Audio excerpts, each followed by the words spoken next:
En el marc de les seves 24enes jornades, l'Institut d'Estudis Penedesencs impulsa un cicle de conferències sota el títol El Penedès 1714-1914-2014.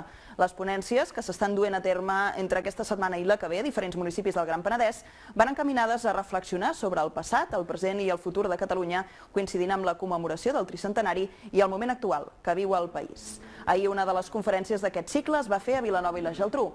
El professor d'Història Moderna de la Universitat de Barcelona, Agustí Alcoberro, va ser l'encarregat de pronunciar aquesta ponència inaugural que va centrar-se en com va viure Catalunya la Guerra de Successió.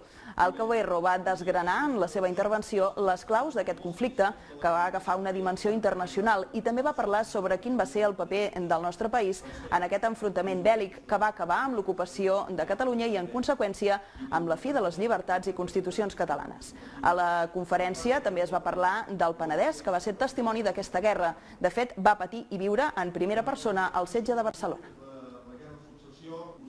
La zona del Gran Penedès va viure en primeríssima línia el moment del setge de Barcelona i molts dels moviments de resistència que es van produir, especialment l'hivern i la primavera de 1714, van tenir com a seu aquesta comarca.